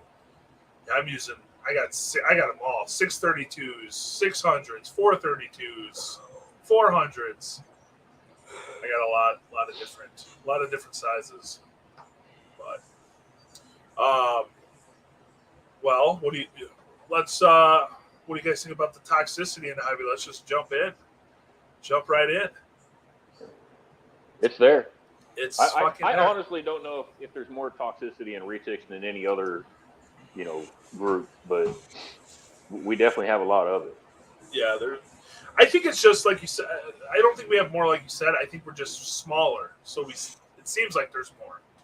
Yeah, that's what I think. I mean, what are we probably? Man, we're probably 10-1 outnumbered by like the ball python guys. Probably even less than that. Yeah, and I mean, they have a lot of drama too. So it's just we're small. We're a small group. I do think the nation has gotten better. I know it seems like it has. I haven't seen as much drama. I haven't seen nearly as much drama, which is a good thing. Gotten better in other people's eyes, but I think we're in the right direction. There's other pages that have quite a bit, that I know of. A lot of the people that caused some drama aren't posting anymore. Right. And they're posting on other pages. Yeah, well, I think certain people are also banned right now and have Facebook bans, so that's why they're not posting as of late. So, but yeah, no, you're right though. They're posting on other pages, which is fine. Keep it over there. We don't want it on the nation. I don't know. I mean, you're never going to fix it. There's always going to be drama. There's always going to be toxicity. It's never going to end. I don't know. I mean, it's not even just in reptiles. Like, you get beef with other people in your normal life. It's just how people are. You can't even try to help. I feel like you can't even try to help some people. Some people take everything you say so personally, and it turns into way bigger of an issue than it has to be. I see that on the nation. Half the time, I don't even want to make a comment because is this person going to get pissed off, or am I going to come across as an asshole for just trying to help them out? Right. Like there's people, the breeding thing. How many clutches should I produce, or how many breedings? And you try to help people, and I mean, we all know who we're talking about, and try to hey, that's a lot of breedings. Like, what are you going to do with all those snakes? And I mean, we've been around, we see it, we know it, and then you're an asshole and you're jealous or this or that, and it's like, no, because your actions are going to have repercussions on all of us. I always try to give sound, unbiased advice, and most of the time it comes off like I'm a dick or something. Yeah. It is what it is.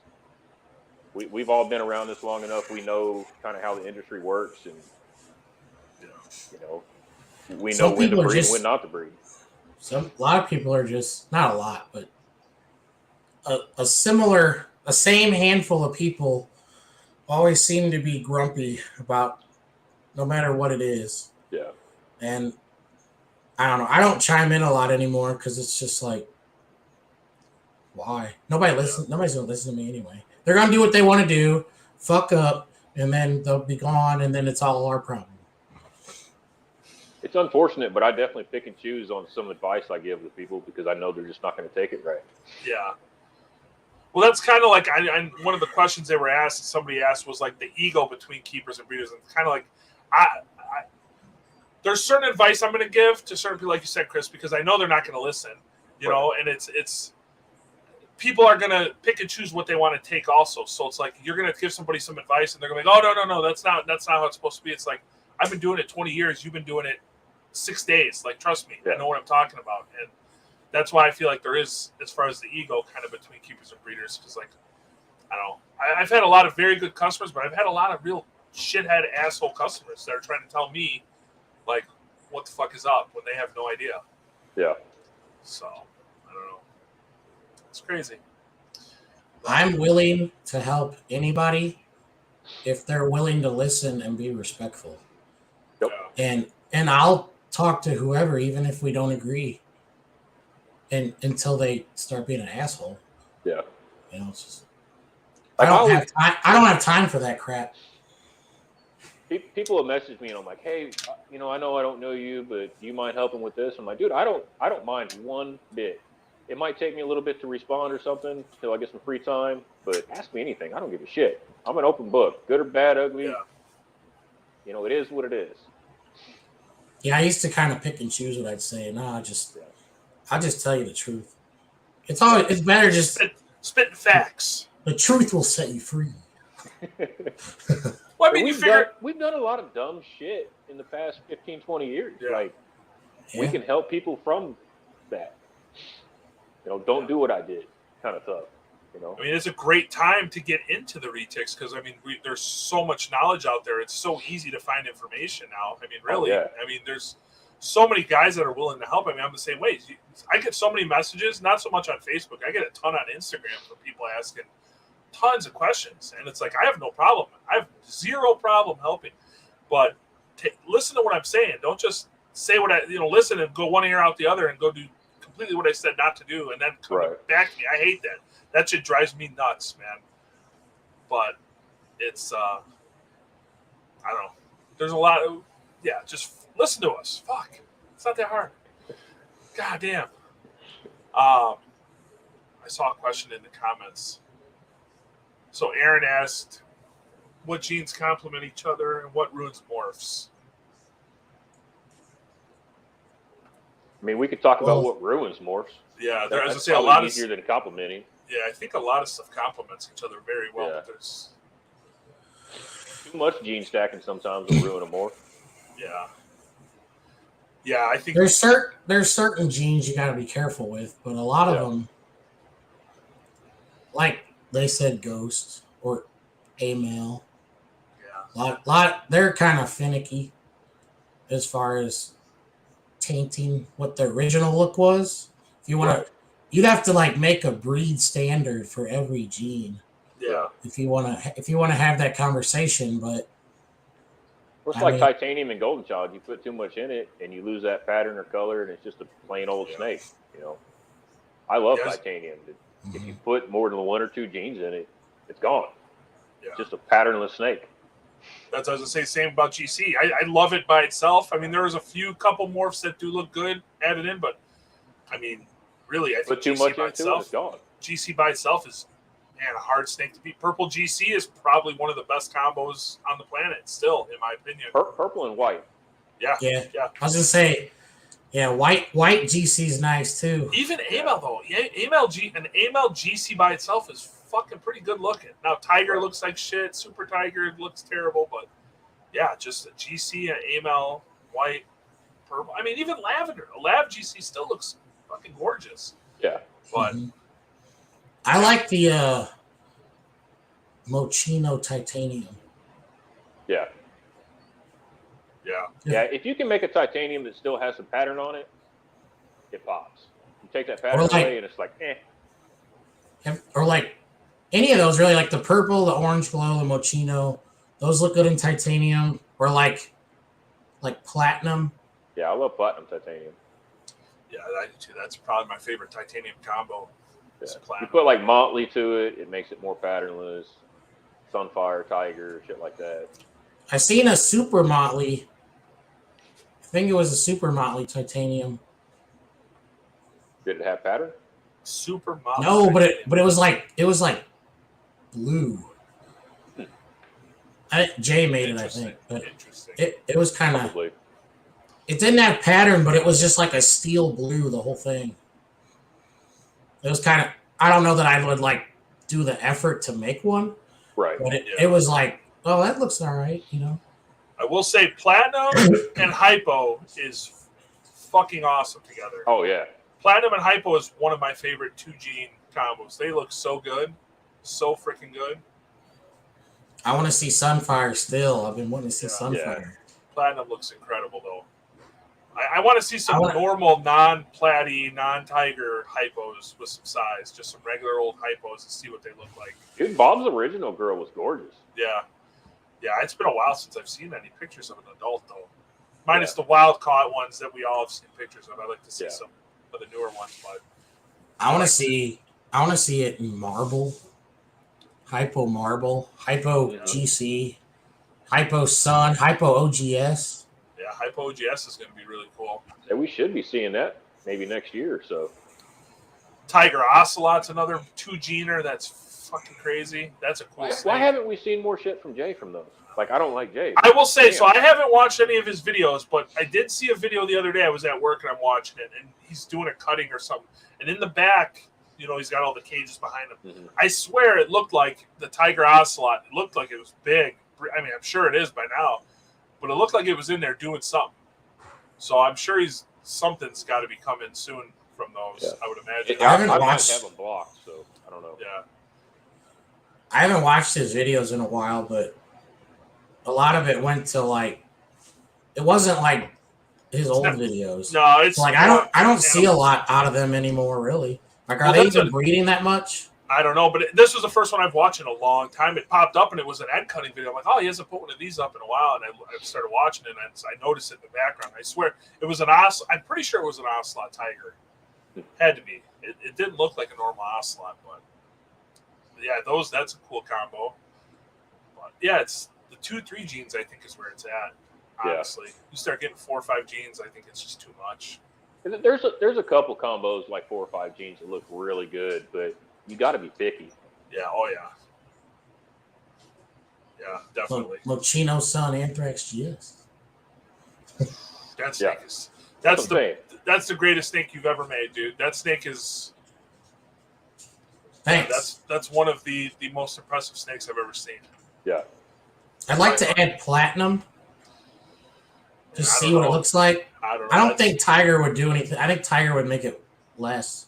Yeah. It takes some of the color away, I feel. I don't know. I think that snake just as it is, man. I don't think add anything. I think is going to be take away. I want to make the same thing in caramel. Just I think caramel's just a little better. Yeah. But caramel's twice as hard. Yeah. So Well, you've I don't had know pretty if good- Orange Glow. What? You've had pretty good odds though with those. I mean, you've made 2, right? Back to back. I mean, back to back breedings. Yeah. So I mean, I made like 5 or 6 lavender ones. Jesus Christ, man. Yeah. But they just don't look. The genetics are there and somebody could do a lot with it, but like they don't photograph very well. Did Jay make those in purple? Is there purples of those out there? Yeah. They're pretty good. Just curious. Yeah. So maybe My next purple. time I make them will be purple, orange glow, caramel, all of it. So Interesting. Yeah, that's definitely maybe a cool snake. caramel mocha, or do people call them that anymore? There's a I don't know mocha what the milk. fuck they call I it. thought it was. I thought they called them mocha mells. What I always thought. I don't know. I just remember them Michael Durr called them caramel mocha, and I thought he made them first. So I don't know. I thought I call them Mocha Mel. If I ever make them or when I make them, I'm calling them Mocha Mels. So yeah, I don't know, but well, yeah, I don't know. That's about all I have. I mean, we hit pretty much everything, guys. Yeah. I think for the most part. I mean, unless you guys want to touch any more on that ego between keepers and breeders, but I don't know if there's really much on there. unless Or you that. want to name Right. names. Unless you want to name who, Unless you want to name names. that's up to you. If you want to name names, Hey, I'm good without it. yeah. I mean, know. last time we kind of talked about some of them, Yeah. Yeah, I mean it's. and I don't know. I try to be fair to everybody. I don't care. I don't care. I just try to be fair. I mean, I don't really think there's, for the most part, a big. I don't think there's a lot of breeders that have an ego. You know, I mean, there are. I should say there are a lot, but I guess There's I a don't. few. I guess I don't really see too much between the keepers and breeders. I don't know. Maybe that's just me, but I just I don't care. see. Yeah, I see I see more- a few. There's a few cliques, like all separate. yeah, Oh, I yeah. see more of an ego from these first time breeders than I do from the breeders that have been doing it 10, 12 years. You know, that's not everybody, so now don't everybody freak out and think I'm talking about them, but I see it more from first time breeders than I do seasoned breeders, honestly. I think they There's feel a- like we're attacking them or some shit, and that's Right. not what it is. We're just trying to help. Yeah, absolutely. There's a couple seasoned breeders that are, Well, yeah, of course, Yeah. absolutely, but but yeah, I hear what you're saying. you know, that's what it is. Yeah.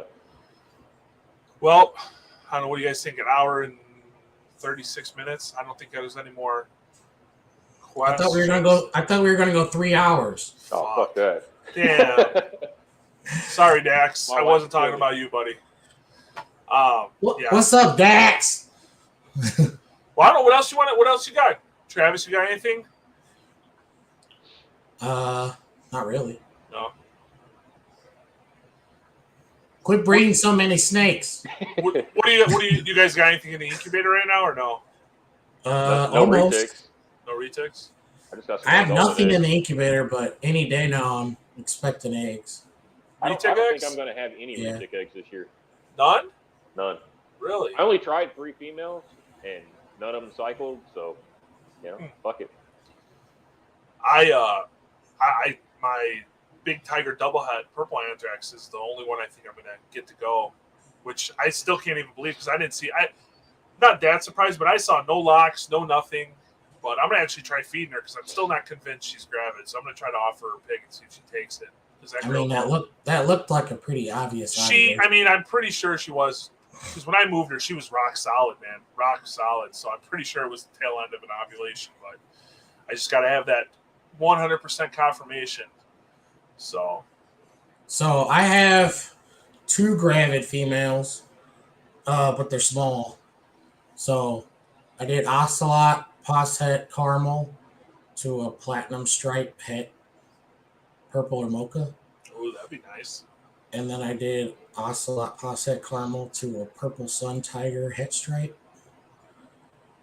So, and then Oh yeah. I did a breeding loan where we did a lemon glow super sun tiger het GS pos het albino to a mochino stripe. But all those clutches are going to be small. Yeah. So like Yeah. my clutch will be 20 eggs or less. So Damn. I got the I was telling Chris before he went on, I got the platy hypo tiger in with the platy phantom tiger head hypo female. And I'll have to send you guys the video. This female, man, is acting insane, like just crazy, bucking and thrashing around. And I don't think it's a male, but man, I should probably double check. But the platy phantom tiger. I'll send you the video. I'll pay. I'll send you the video, dude. She is. I've never seen her. I've never seen a female act like this with a male in there. Like it's pretty wild. I've had it like 3 times. Like Or it's fresh out. that's a male, but like I know I felt follicles, so there's no way. I've never seen it, and I sent the video to Aubrey because I was like, "Have you ever seen this?" Because I've never seen it, and he was telling me, yeah, that he has. It's not that common, but he's seen it. He's like, she might be getting ready to cycle, so start slamming her with food. Problem is, the girl will only eat rats, so I cannot get her to eat a fucking pig for the life of me. So I actually got a big pig thawing in a bucket full of rats right now. So hopefully, maybe she'll take it. How big is she? She's probably 12 foot. She's thick though, dude. She's beefy. How brave are you? I'm not. I tried popping her. I couldn't pop her. No, that's what I mean. For what? I used to feed by hand. No, I ain't doing that. Another meal as they swallowed one with my hand. I did that with wild caught boas, and a retic. So, but like as they have it in their mouth, you just like put it up against the butt of the other rodent, and you could probably get her to take a pig like that. Dude, good thing I get those jumbo rats for cheap because I've just been stack feeding her 7 jumbos at a feeding. Like I don't. Yeah. I mean, you get them cheap, so it'll work. Yeah, that's what I've been doing. But I've sent you pictures, remember, Jake, where I'm like feeding it by hand. Yeah, and you told me, fuck that. Yeah, I won't do that. I don't have the patience to do that either. I wouldn't have the patience to sit there. But other than that, I have to do that with my jigsaw. Yeah, what's up with that? Let's talk about the jigsaw. Come on, let's go. What's going on with her? She's I don't know. It's taking time. She eats sometimes. I basically have to leave it in there. She's very skittish, and she won't hardly ever strike. But I'll leave it in there like while I'm cleaning. She'll only eat a guinea pig or a rabbit. Or I mean a guinea pig or a pig. And usually I have to give it a bloody nose. And I'll leave it in the cage, and if she starts eating it while I'm down there doing other stuff, then I'll have something thawed. And I'll put it in her mouth as she takes it. But it's hard to get her to consistently eat. But Jesus Christ. Got to get her bred. Get her bred before we see some baby jigsaws entering the country, because I'm sure it's not too far off before we start. It'll probably happen right after he breeds it. Yeah, probably. You'll get a clutch of them, and then there's going to be all these babies in the country, like, oh, for sale. 3 or 4 genes. Yep. Well, I've gotten her to breed a couple times, and I've gotten her to grow follicles twice, but it's hard to get enough food. Like I've contemplated like buying a meat grinder and like a tube and force feeding her. Or you ever try those links, those like sausage link things? No, because she started eating pigs again. Oh. But yeah, I was told to do that. Reptilinks. I had a friend. Like I'd have to feed a lot of those. I'd just rather feed her bratwurst and ribs or something. I don't know. What'd you say, Chris? I had a friend try those, and he said the retics wouldn't eat them. Really? Yeah. He's the only one I know that has tried it. But when I first got her, she wouldn't eat that good at all, and I got her to eat some chickens, and then like she won't touch them anymore. She's back to pigs. You gotta post an update of that snake. Okay. I'd like to see her, man. I'd like to see her. I want to get when she sheds and eats and fires up, she's like blinding silver. I am in love with that Curious Sun that they posted. I forgot who posted. Did you see that thing? I sent you pictures of that, Travis. The guy posted on The Nation. Dude, that snake is. You've seen it. It was a jigsaw. No, it's not a jigsaw. It's that new morph. Oh yeah. That Curious Sun looking thing, dude. Yeah. It's like a sun. It's like a sort of like a jag, but not. Dude, it looks so. You saw it, right, Chris? You know which one I'm talking about? I'm sure I've seen it, but I don't know. Oh man, that snake! I want that snake so bad, man. That snake looks so freaking sweet. Give it a few years. I'm sure it'll come. I'm sure it'll come over here. Yeah. I love the blushing on the side. Like it's just got such a unique, like, I don't know, something about it. I just love. It's cool. Gotta get some shit over here. It's real like faded and soft. Yeah. It looks velvety. It almost looks like velvety colored. I think I know which one you're talking about now. Yeah, it looks cool. And then they got that black stripe. They got that black stripe thing. Yeah, that's cool. That's fucking cool too. Oh yeah, Man, they got it's some like weird- What's that? it's like a GS sort of. Yeah, they got some kind cool of. shit. The Clau, I still wish we could get Clau over here. I'm surprised we haven't got that. I really like that. I'd be surprised if that's not already here and just not Well, shown. isn't that I'm pretty sure it's here. Isn't that what the rumor was that that's the Azanthic, the supposed Azanthic that Samson had, or that came in from Fascination? And, Yeah, that's probably dead. That one's probably dead though. Yeah. But You heard that cloud, the other Clau, like that. You heard it's here, Travis. Wink, wink. It's here. Yeah. I'm sure. I'm sure a lot of that stuff is here. Yeah, I'd bet. Which is good. Let's get. We need some more stuff to play with. So I always said that it's different to think of it like, let's think of it as me in a jigsaw comes. Then it's like I sympathize with like the Aubrey scenario. Oh, 100%. 100%. But also in the past, I was like, why are you all bitching and asking questions? Just be happy it's here. Yeah. So like I see both sides of it, and 100%. I don't think both sides neither one's right or wrong, but it's just a shit situation altogether. Yeah. It just sucks. My only worry is getting caught, like the person doing it getting caught and fucking up the industry for everybody. Yeah, absolutely. That's my only concern. Like, yeah. If it's here, cool. It brings more genetics that we don't have. But if it screwed over everybody, that would suck. Yeah, at that point, leave it over there. Then we don't need it if it's going to screw everybody up here. But there's so much stuff though that would be fun to play with. I will say that.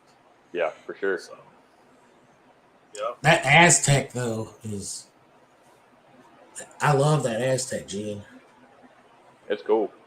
Like those Aztec suns that are like posset striped that they post over there. That dude, they're so nice. That guy that's on, I don't know his real name and I feel bad, but he's always on Instagram posting that RAM Exotics or whatever it is. He was posting his Aztec sun breeding a pied, breeding an ocelot. Dude, that snake that male that he has is, god damn. It's unreal. Unreal. Mm-hmm. Just wait about not that long and they'll be everywhere. Did you see those that albino Aztec tigers that they were just in the albino Aztec? I think they were white. The white ones? Yeah. Holy fuck, man. I don't even like white phase and those looked good. Yeah. Like white face sucks to me, but like those were nice. Yeah, Aztec's pretty awesome. Very, very cool. Sucks it's Kodam, but I mean, it's whatever. At least we'll be able to get it soon. Yeah. Let's do the Aztec Tiger Ocelot. Aztec Ocelot's going to be pretty cool, I think. Or it's going to be a complete bust because they're both so busy. Yeah. It could go either way. It really could. I think it needs to happen. Yeah. Oh, I'm sure it will. Bud. Well. Will it be a Lelik? I don't think so. I don't either, but we've seen the crazier Ocelot. shit. Yeah, I mean, I guess that's true. Oh, you know what? Go ahead. You know what I wanted your guys' opinion on? Because I was talking to a friend. And she was asking me what about the like what my thought was on the Motley stuff, or the Motley or the tribal stuff. Did we talk about this before? I don't remember. I don't think so. So, like, what's your guys' opinion on the tribal and the Motley and the quote unquote the black lace? I think is the other one, right? Isn't that what Samson called his black lace? Yeah, I believe. Like, I don't know if it's just a locality influence that changes it up, but that's a little different. That's why I was curious. Like, do you guys think so? Because she asked me what my opinion was. I said my opinion is that it's just a Motley that was found in the Philippines, whatever. Because Samson did the breeding. I thought black lace to Motley and made super Motleys. Yeah, they look like super Motleys. I don't know if anybody's done. Didn't Don do tribal to tribal or tribal to Motley or something like that too? Maybe I think he made super Motleys too. So I would think it's the same. It's the same thing. So the way I think it's the same. I think it's the same gene. Yeah. Because the way I was explaining to her, like if you were to take a Philippine Motley, right, breed it to a normal. Now you make 50% Philippine Motley or tribals, right? 50% Philippine tribals. They're probably going to look a little less extreme than the 100%er. Now take one of those 50s and breed it to another normal. Now you're at your 25% Philippine tribal. It's probably going to look even less like the other ones. You do that breeding again, it's probably going to look pretty on par with a normal Motley, in my opinion. Might not. I think so. So that's. I was just curious what you guys thought on I agree. I think it's the same gene. It's just mutated in a different location, which has happened before. Like the Harlequin and Jag, they look a little different, but they're the same gene basically. Yeah. One is like South Sumatra, and one of them's Java, but like they cross over. Right. And I've heard of some Harlequins that had some wobble. Yeah. So like it's the same gene, I think. It's just like Lucas said, it's the Philippine influence, and that's right. To me, that's all it is. It's a Philippine Motley. That's all it is. It's the same thing. Right. Mm-hmm. You know, because I mean, think about how many. I mean, I don't know. Maybe not. I was gonna say how many albinos have been found in the wild that are probably compatible. I mean, I'm sure there's quite a few. Well, we've or proven that. Well, yeah, we've proven it too. Yeah, yeah. So I don't know. But they found other like white phase animals in Malaysia and Sumatra, and didn't they find a Philippine albino? They found a caramel that was in the Philippines. That was pretty cool. Rodney posted that, I think, right? Didn't he? I don't know who posted it, but it looked just like a Philippine, but it was like caramel. It was awesome. I think somebody found albino Sula. I have pictures of that on my phone somewhere. Yeah, that was awesome. A Palopo too. Palopo, yeah. But that was kind of like a white phase, wasn't it? I don't remember. I'd have to look. But I thought it was, no, maybe. What did he say? Yeah, they didn't call it caramel,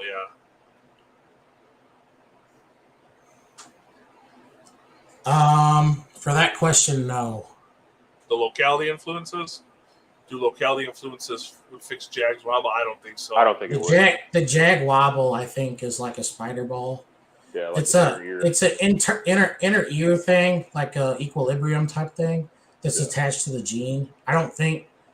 Because, like, I know Rodney's done the Ternate Jags and stuff. Well, I mean, and if locality wobble did change it, we wouldn't have it in Super Dwarf. We wouldn't have it in the Dwarf shit. Yeah. They've already That's what I mean. That's what I mean. They've done that there, and they've done it with the Ternates, and they still wobble. So, I think it's snake by snake. Yeah. Now, do you guys think you could line breed that out? Probably not. Yeah. Right? Not completely. I mean, you can probably line breed them where it's less. Yeah. But like to completely eliminate it and then breed it back to whatever and it not come back, I don't think you could do that. Right. Yeah. Yeah. Well, I don't know about you guys. I'm beat. Yeah. I'm fucking exhausted. Travis is ready to go for like 2 more hours. So, but yeah, we'll have to do another one. How do you highlight those? How do you highlight the comment? I think only I can do it since I created it. Yeah, highlight that one that Lucas said about the green tree. The carpet jacks. That's what I'm saying. It's attached to the gene. Yeah. But yeah. And like DNA said, there's a guy. Like, what are you're gonna fix a Jag and then they're not freaking worth anything anyway? Well, it like that's a lot. That's a lot of work to. Yeah. You know, you're gonna make a passion project for 20 years to fix Jaguars and then they get banned or whatever. Anyway, it's fucking dumb. Fuck. Well, we'll have to do it again for sure. Not on a work night though. Fuck, man. Well, I appreciate you guys. I don't have to work tomorrow, so fuck you. I do. It's a holiday. Yeah. It's a holiday. I'm off with my wife. She's got to work. So. Well, I got to work, guys, so fuck off. So I got to be there at 7 or 8. So. Oh, yeah. All right. But, well, I appreciate it. Thanks for everybody that came on. We'll do it again. We'll have to. I like doing these. It's nice to just shoot the shit. So. Yeah. definitely have to do another one. So appreciate it, guys. We'll chat with you soon. So all right, see ya. Bye. Later.